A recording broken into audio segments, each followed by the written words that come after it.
Right, I know that this one is going to get a lot of hate, but it's just one of those things that needs to be said. Look at me getting the YouTube experience, knowing when something's going to piss people off. Ugh, growth. Look, what we're talking about here is not meant to rile the Diaz army up. I know that the Diaz army can be as insane as the Diaz brothers themselves, so I'm very nervous every single time I talk about someone from the Diaz fellowship. But having said that, we need to talk about this. We need to talk about the rumors that have been swelling up about UFC 300 and the rematch between Nick Diaz and GSP, and why it's sort of scaring the hell out of me that this is even a conversation that we're having, yeah? So before we get into it, I do think we need to give credit where credit is due, okay? To the Diaz brothers, they helped build MMA. They shaped the world of MMA. Nick Diaz was a legend in MMA for such a long time, all the way up until 2011, his last win in the UFC.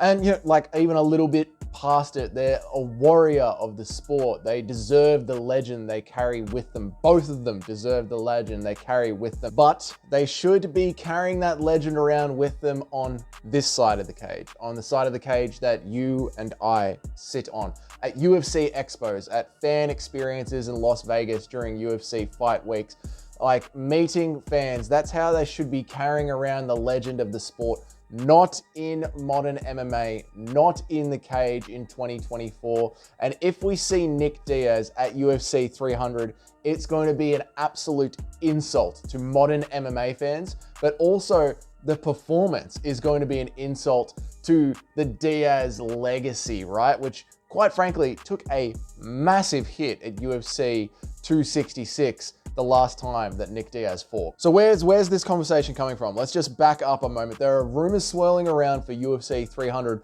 and one of the big rumors is that we're going to see a rematch between GSP and Nick Diaz. There's also been Dana White talking about this super fight that's been bubbling up in the works. Now, I don't know if this counts as a super fight, but people have been speculating on what's going to happen here. And what is really shocking me about this is not only the fact that people have been speculating about it, but there are fans going around that seem excited. And I don't know why, okay? The people who are excited about this idea, I assume they're really old school UFC fans. And surely they can remember UFC 266. And I think we need a reminder here. Like, I remember it. Nick Diaz quit during the fight, okay? Now, it went down as a TKO via retirement, and if you go back and look at the headlines from that fight, it says Robbie Lawler finishes Nick Diaz, but the finish was a old, chunky, sloppy, poor performance Nick Diaz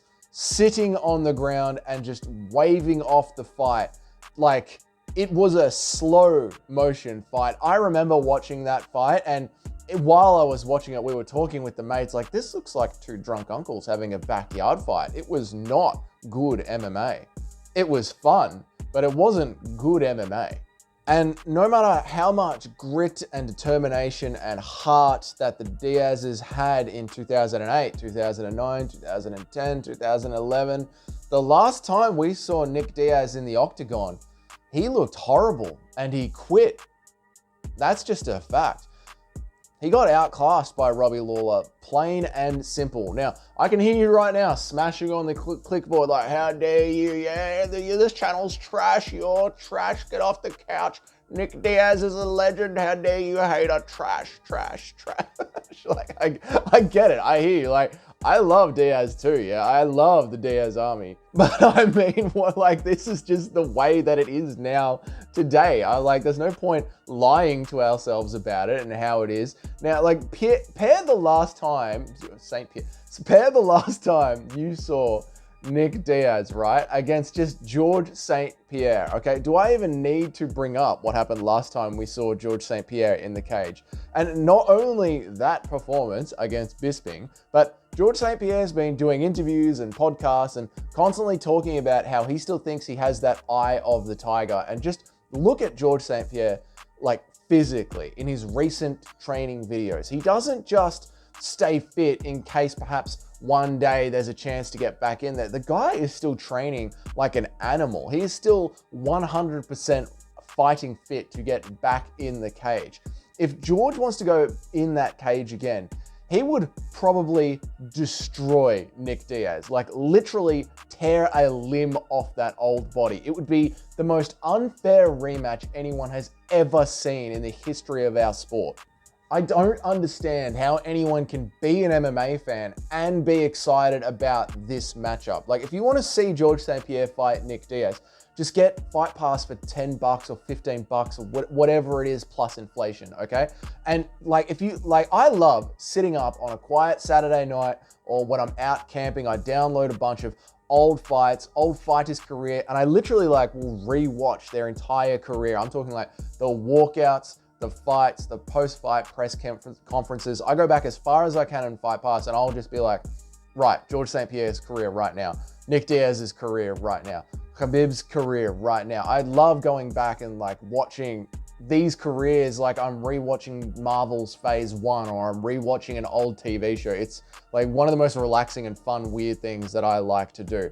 But as we've seen with the Marvels or Star Wars or anything, right?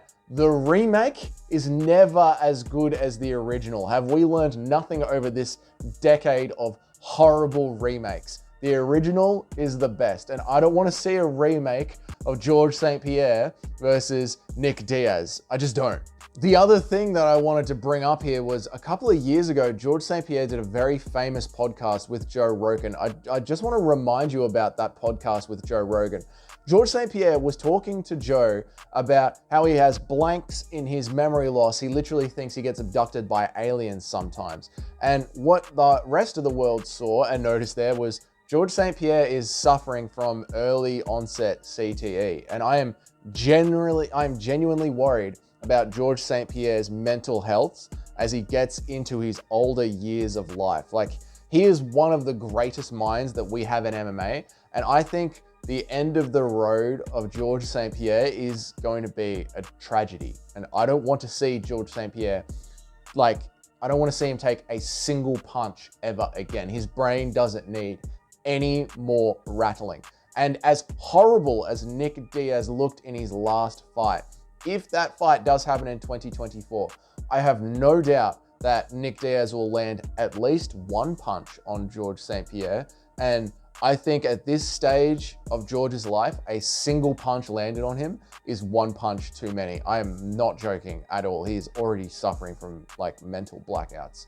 Stop now, George. Stop. To me, UFC 300 is meant to be a celebration of the years that have passed between UFC 200 and UFC 300. It's meant to be a celebration of that time period and how we keep growing as a sport. Like, we've already celebrated 30 years of UFC this year. Next year will be UFC 300, and that's what 300 signifies to me, is the fact that we got from 2 to 3. And there are so many good fights to put on that card that would satisfy old school MMA fans and modern day MMA fans. There are so many great matchups that we could make. And personally, I would have thought that if you wanted to put on a Legends match that was still a little bit relevant to today, this would be the perfect time to have Nate Diaz return to the UFC. And we tell Michael Chandler, you sat around looking at the red panties too much. You should have put them on at another time and gotten a money fight somewhere else or stayed active. Michael Chandler, go away. And this is the time to have Conor McGregor versus Nate Diaz, number 3 at UFC 300. That's the direction I would go if you wanted a Diaz legend stepping back onto the card, stepping back into the UFC. But for God's sake, the next time that we see Nick Diaz, it needs to be at a fan expo, at fan events, training, coaching, doing interviews, just being a legend, representing the sport the way that George St Pierre has learned how to represent the sport, not in the cage. That's my thoughts on what would be a truly horrible matchup for UFC 300 if we were to see the rematch between GSP and Nick Diaz. Let me know, what do you think about that down in the comments? Would you want to see that again? If you did want to see it again, would you want to see it on such a milestone card like UFC 300? Am I reading the room wrong here? Like, if you have real opinions on that, please let me know down in the comments. If you want to just say that I'm trash or this channel's trash, you can chuck that in the comments too. It is pretty funny to read those. If you're still here watching this, that means maybe we've thought about this together from a different angle. Maybe I've made you laugh in some sort of way. If you could do me a massive favor and hit that subscribe button before you go and click on your next video, it really helps small creators like me, and I appreciate every single one. Until then, I'll see you all in the next video.